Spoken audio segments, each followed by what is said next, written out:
Hi guys, this is Amardeep Srivastav and in this video I'm going to tell you about the very recent topic about ozone layer healing. तो ये topic बहुत ही ज़्यादा recent news में था और इसका reason ये है कि in the situation which we are facing due to the कोविड-19 वायरस। तो इस सिचुएशन में लॉकडाउन्स के कारण लोगों का मानना ये है कि लॉकडाउन्स के कारण जो ओजोन लेयर जो है वो खुद पे खुद हील कर रहा है। तो इसकी हम लोग फैक्ट को जानेंगे कि आखिर ये सच है या फिर इसके पीछे कुछ और लॉजिक है और कुछ और साइंस का फैक्चुअल डिस्क्रिप्शन है कि नहीं ओजोन लेयर हीलिंग के लिए। सो अब इसको जानने से पहले हम लोग को ये जानना पड़ेगा कि ओजोन लेयर है क्या, what is ozone layer, what is global warming, what causes ozone layer depletion, ozone layer depleting agents, and there are so many factors that destroys the ozone layers, and also there are so many factors that complete the umbrella of ozone layer. So we will have to know the various factors related to ozone layer healing as well as ozone layer depleting agents. So in this video I am going to explain you about the ozone layer. For the main purpose of this video is to go through the topics of ozone depletion and ozone depleting agent and how ozone heals itself for UPSC examinations for various examinations related to environment engineering. Now moving forward to the slide.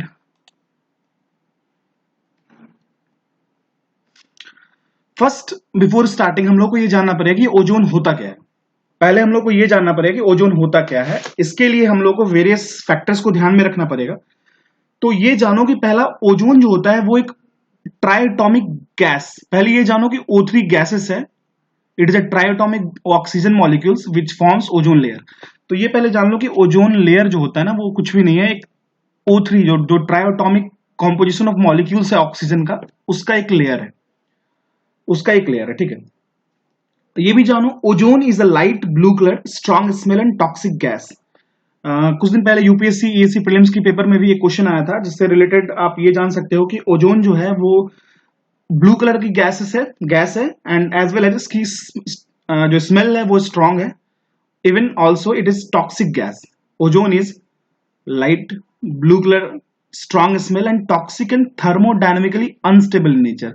मतलब क्या है, ozone जो layer है उसकी जो width है, और ये you can also say that the depth of the ozone layer changes, that is it is thermodynamically unstable. मतलब क्या है कि थर्मोडायनेमिकली अनस्टेबल का मतलब क्या होता है, तो कहने का ये मतलब हुआ कि ये टेम्परेचर पे भी डिपेंड करेगा। मतलब हीट के एक्सचेंज पे, हीट किधर से कहां ट्रांसफर हो रहा है उस पर भी हाईली डिपेंड करेगा कि मेरा जो ओजोन लेयर है उसकी विड्थ क्या होगी, उसकी थिकनेस क्या होगी और थिननेस क्या होगी, ठीक है। एक यूनिट होती है डॉप्सन। तो मोस्टली जो ओजोन लेयर की थिकनेस मेजर करते हैं हम लोग वो डॉप्सन यूनिट में मेजर करते हैं। तो ये भी एक ऑब्जेक्टिव क्वेश्चन है, it is important question, Dobson unit में मेजर करते हैं। अब जानो कि एवरेज थिकनेस 300 डॉप्सन यूनिट, और अब एक चीज और जानना है कि 100 Dobson is equals to 1 mm of thickness. So you can say that average thickness of 300 Dobson unit or 3 mm, if अगर thickness तुम्हारा लेस हो जाए 200 डॉप्सन से, जो कि यूनिट है थिकनेस मेजर करने का ओजोन लेयर का, अगर 200 डॉप्सन से कम हो जाता है तो उसी कंडीशन को हम लोग, that condition is known as ozone hole. So उस कंडीशन को हम ओजोन होल कहते हैं। तो हम लोग को जान गए कि ओजोन है क्या। ओजोन जो है एक ट्राइएटॉमिक ऑक्सीजन मॉलिक्यूल्स का लेयर है और कुछ भी नहीं है।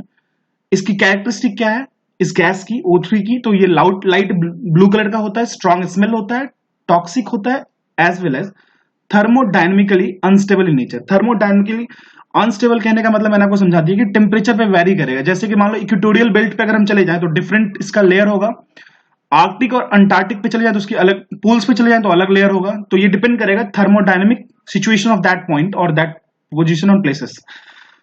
इसकी जो थिकनेस होती है वो मेजर होती है डॉप्सन यूनिट में। इसकी एवरेज थिकनेस 300 डॉप्सन यूनिट और 3 mm। So you can say that 100 Dobson unit is 1 mm of thickness.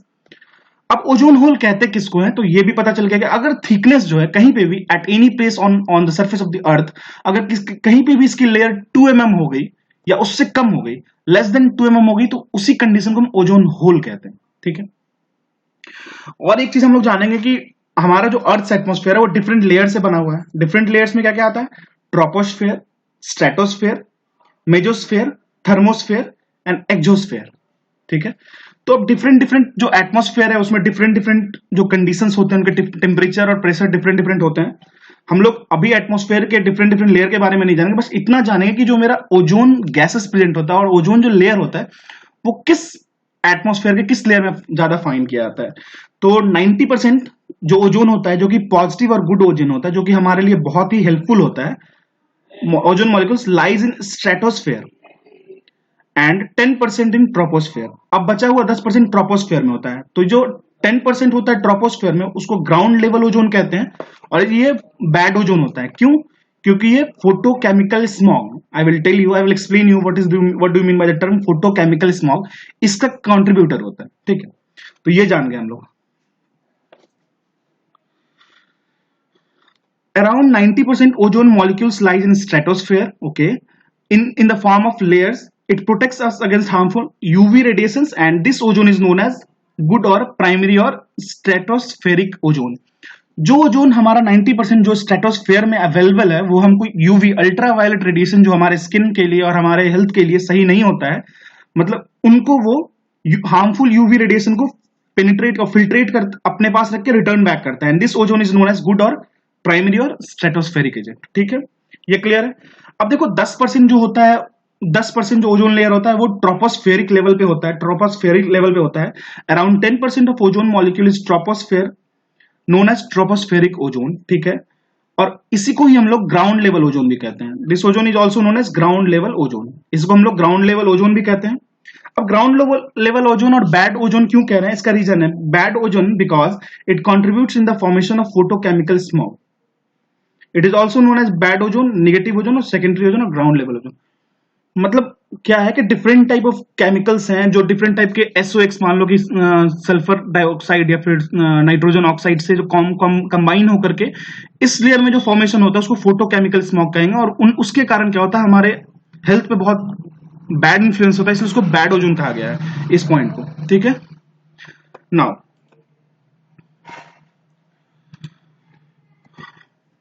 अब देखो negative ozone produce due to the chemical reaction involve. अब नेगेटिव ओजोन होता क्या और ये कैसे फॉर्म करते हैं जानते हैं हम लोग। तो नेगेटिव ओजोन जो मोस्टली होता है वो NOx, nitrous oxide, VOC, volatile organic compounds and CO, carbon monoxide के फॉर्मेशन से बनता है। ठीक है, अब ये तीनों का केमिकल कॉम्बिनेशन किसके प्रेजेंस में होगा, लाइट के प्रेजेंस में होगा, तब हमारा नेगेटिव ओजोन का फॉर्मेशन होगा। ठीक है, वोलेटाइल ऑर्गेनिक कंपाउंड में क्या क्या आ सकता है, सोर्स होता है इंडस्ट्रियल व्हीकल, कोई व्हीकल हो गया उसका जो इफ्लुएंस होता है, और इंडस्ट्रीज हो गए, उसके कारण ये VOC कंपाउंड्स का फॉर्मेशन होता है। एक चीज सबसे इंपॉर्टेंट है और ये हर बार बहुत डिफरेंट एग्जाम्स में पूछता है, क्या ओजोन लेयर जो होता है, हर एग्जाम में पूछेगा कि क्या ओजोन लेयर जो होता है, ओजोन डिप्लेशन क्या ग्लोबल वार्मिंग का कारण होता है। तो ये क्वेश्चन बहुत ही ज्यादा फेम क्वेश्चन है, बहुत ही बार पूछा गया है बहुत सारे एग्जाम्स में, लाइक UPSC इंजीनियरिंग सर्विसेज और ऑल्सो UPSC CSE में इस पे भी ऑप्शंस फ्रेम होते हैं। जैसे negative ozone depletion does not cause global warming but global warming cause ozone depletion. तो उसके लिए आपको ग्लोबल वार्मिंग जानना पड़ेगा। तो हो सके तो मैं इसके नेक्स्ट वीडियो में मैं ग्लोबल वार्मिंग के बारे में बताऊंगा, बट इतना जान लो global warming is the phenomena जहां पे हमको अर्थ के एटमोस्फेयर को, अर्थ के लेयर को कुछ वार्म चाहिए। किस लिए? क्योंकि अगर ऑर्गेनिज्म को हमको अगर सस्टेन करवाना है, ऑर्गेनिज्म और डिफरेंट स्पीसीज हैं उनको अगर सस्टेन करवाना है, तो वहां पे मेरे को कुछ ह्यूमस चाहिए, ह्यूमिडिटी चाहिए। उसके लिए ग्लोबल वार्मिंग एक पॉजिटिव सेंस में कहा जाता है, but excessive global warming is harmful. ठीक है, अब जैसे आइसबर्ग्स पिघल रहे हैं, वो बहुत ज्यादा हो रहा है क्योंकि ह्यूमन ग्रीडीनेस बहुत ज्यादा बढ़ रहा है, तो उसके कारण वो negative effect of global warming है। बट ग्रीन हाउसेस जो हम बनाते हैं वो भी खुद के लिए, क्योंकि अगर हम चाहते हैं कि मेरा ग्लोबल वार्मिंग में मेरे अर्थ को बहुत सारा ग्रीनरी प्रोवाइड हो, जैसे कि रशिया जो है, रशिया कभी भी ग्लोबल वार्मिंग के लिए कभी भी किसी भी मतलब ट्रेड डिफेक्ट्स में आता नहीं है। क्यों नहीं आता? क्योंकि उसके ग्लोबल वार्मिंग जो है वो उसके लिए पॉजिटिव चीज है। क्यों पॉजिटिव चीज है? क्योंकि रशिया का मोस्टली, अगर आपको पता होगा तो मोस्टली एरिया जो है वो ठंड में है पूरा, मतलब उसकी जो लैंड्स है वो बैरन है, स्नो कोल्डेड लैंड्स हैं।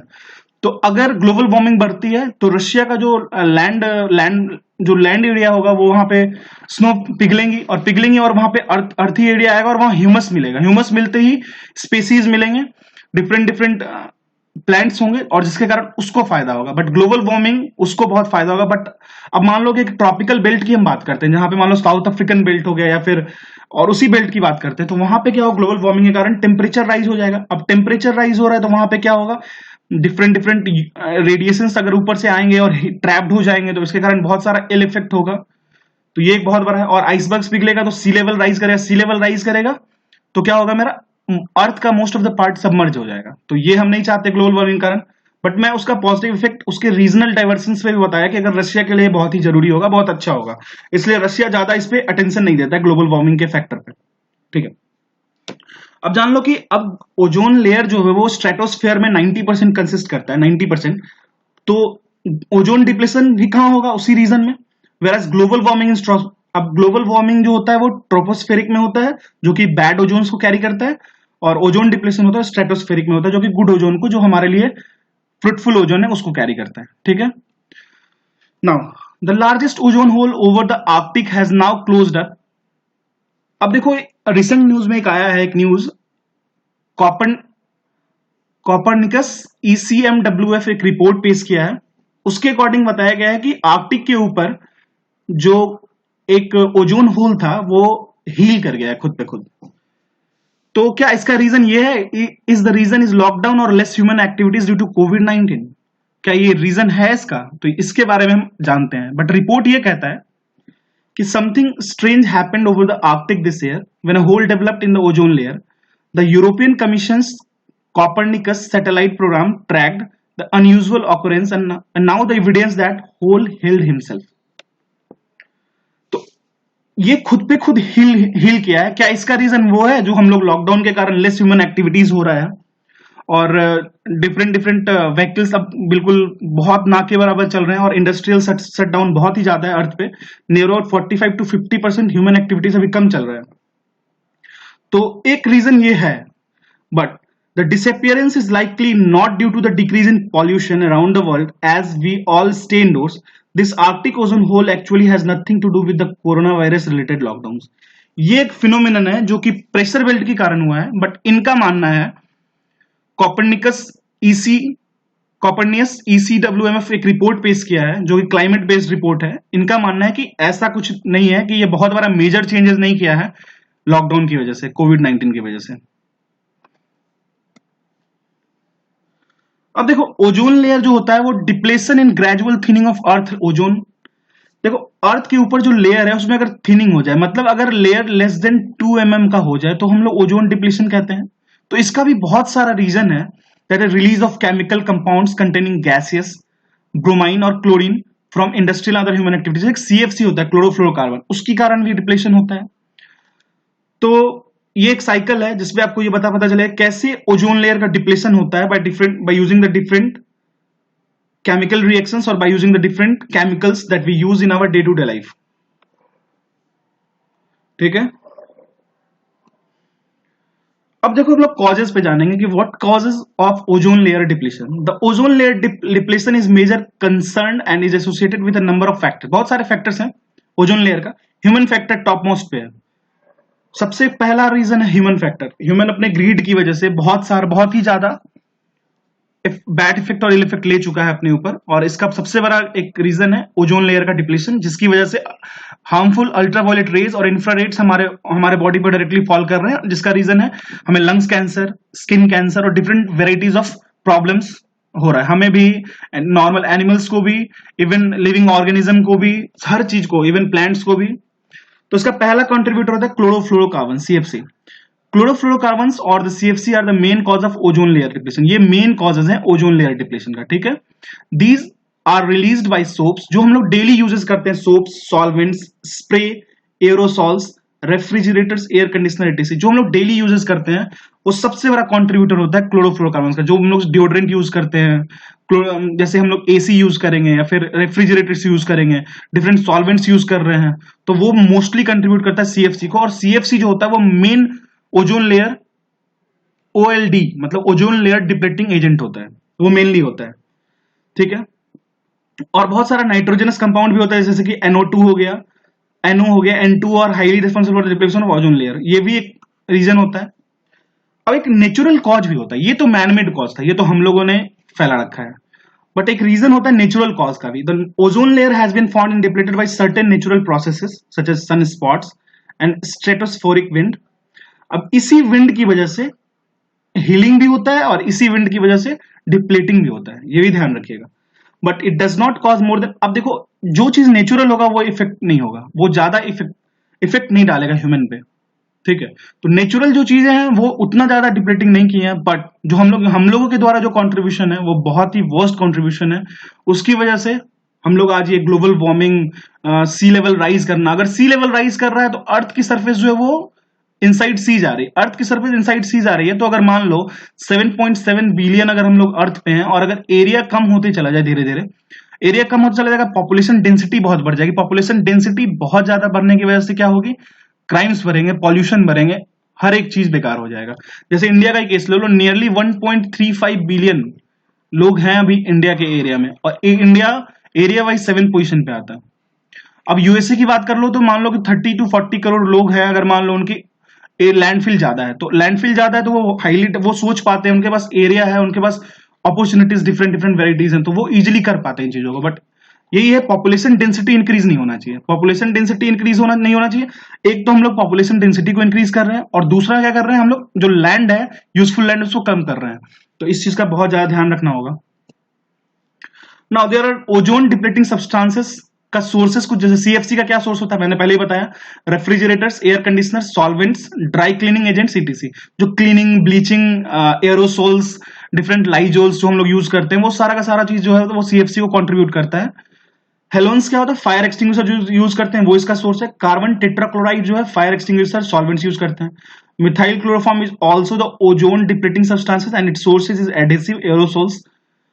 Hydrofluorocarbon is also source of ozone depleting substances and source is solvent cleaning, fire extinguisher, solvent cleaning. ठीक है, ये सब कुछ कुछ अगर हम लोग इसका कम यूज करें, जैसे कि कुछ दिन पहले सीएफसी को फेज आउट करने के लिए एक प्रोटोकॉल कॉल बना था एग्जैक्ट, तो उसको कंप्लीट हम फेज आउट तो नहीं कर सकते, बट अब जो एसी यूज कर रहे हैं सीएफसी बेस्ड, उसको हम लोग फेज आउट करने की कोशिश कर रहे हैं. तो एसी को कम यूज करेंगे, ऐसा एसी यूज करेंगे जिसमें सीएफसी इमिटिंग एजेंट्स ना हो. तो अब इस पे काम चल रहा है, बहुत सारे काम कर रहे हैं, और हद तक हम लोग थोड़ा इसको सक्सेसफुल तो 100% नहीं कहेंगे, लेकिन थोड़ा सक्सेसफुल है. तो ये सही काम कर रहा है. आगे देखते हैं फ्यूचर क्या होता है. अब देखो इफेक्ट्स तो आपको भी पता होगा कि इसका इफेक्ट ह्यूमन हेल्थ पे बहुत बेकार होता है, इन्वायरमेंट पे बहुत बेकार होता है. अब इसका सॉल्यूशन क्या है? सॉल्यूशन यही है कि हम लोगों को डिफरेंट केमिकल्स, जो एरोसॉल्स, डिफरेंट केमिकल्स जो यूज कर रहे हैं, लाइक इको फ्रेंडली क्लीनिंग, मतलब जो प्रोडक्ट्स यूज कर रहे हैं जो कि इको फ्रेंडली नहीं है, केमिकल्स यूज कर रहे हैं, सीएफसी यूज कर रहे हैं, एरोसॉल्स यूज कर रहे हैं, डिफरेंट गैसेस यूज कर रहे हैं, डाइंग एजेंट्स यूज कर रहे हैं, डिफरेंट फायर एक्सटिंग्विशर में डिफरेंट टाइप के कंपोनेंट्स यूज कर रहे हैं, और रेफ्रिजरेशन, एयर कंडीशनिंग, ये सबसे जो सीएफसी इमिट हो रही है, या फिर डिओड्रेंट हो गया, या फिर सेविंग क्रीम हो गया, इन सब का अवॉइड करेंगे. हम फेज आउट नहीं कर सकते, अवॉइड जरूर कर सकते हैं. पेस्टिसाइड का कम यूज करेंगे, इको फ्रेंडली क्लीनिंग प्रोडक्ट का ज्यादा यूज करेंगे. Use of nitrous oxide should be prohibited. Okay, minimise the use of vehicle. अब देखो जैसे क्या है, जैसे दिल्ली में ही ऑड इवन फंक्शन जो आया, ऑड इवन जो केजरीवाल जी ने लाया था, उसका रीजन क्या था? रीजन तो सिंपल आप लोग कहोगे कि पॉल्यूशन कम करने का, बट इसका एक बहुत बड़ा एडवांटेज था. एक तो व्हीकल्स रिड्यूस्ड हुए, ठीक है, और अगर हम खुद से अगर ये सोच लें कि अगर मान लो कहीं पे एक पब्लिक व्हीकल चल रही है, ठीक है, एक व्हीकल चल रही है, उसकी कोई इमिटेंट्स हैं, पॉल्यूशन है. अब ये एक में अगर 100 लोग जा रहे हैं, और इनका हर 100 का अगर पर्सनल गाड़ी हो, तो 100 गाड़ी 100 सोर्सेस हो जाएंगे. तो ऑब्वियस है ये सोर्सेस को कम करेगी, और डिप्लीटिंग एजेंट्स जो निकलते हैं वो कम होगा. तो ये हमारा खुद का डिसीजन होगा, हमारा खुद का वो होगा, ग्रीनरी बढ़ाना होगा, बहुत सारे ट्रीज लगाने होंगे, इन सब का ध्यान हमें रखना होगा. तो यही था ozone layer. Mostly ozone layer का यही काम है, बट हमारी जो अर्थ है ना, वो हमारी रिस्पॉन्सिबिलिटी, और हमको इसको ओवरकम करना होगा कि कैसे हम ओजोन लेयर को रहने दें सही से, कैसे हम सी लेवल को अपने लेवल पे रहने दें, उसको हम लोग मोस्ट ऑफ द अर्थ हमारा सबमर्ज ना करें. इंडस्ट्रियल जो मैनेजमेंट है उसका पूरा ध्यान रखना पड़ेगा. जैसे स्टैंडर्ड एंड क्वालिटी हम पढ़ते हैं, स्टैंडर्ड क्वालिटी पढ़ने का रीजन यही है, मोस्टली जो क्वालिटी की ट्रीटमेंट चेक होती है ना, जो हेल्थ हैजार्डस होती है कि नहीं, इन्वायरमेंटल फ्रेंडली होती है कि नहीं, डिफरेंट रिपोर्ट्स आते हैं इस पे. सो यही था ओजोन लेयर हीलिंग, जो कि आपको अभी मिल रहा है. But most of the cases में मेरा मानना यही है कि अगर जैसे बहुत सारे ह्यूमन एक्टिविटीज कम है, इसके कारण भी हो सकता है, बट और भी रीजंस हैं। तो यही था। और अगर आपको किसी टॉपिक पे मेरा वीडियो चाहिए तो आप लोग कमेंट सेक्शन में बता सकते हैं। You can also join my Telegram channel. Mostly, I will provide these topics for UPSC engineering services and UPSC CSE as well for various examination intertouched with these type of topics. Thank you so much.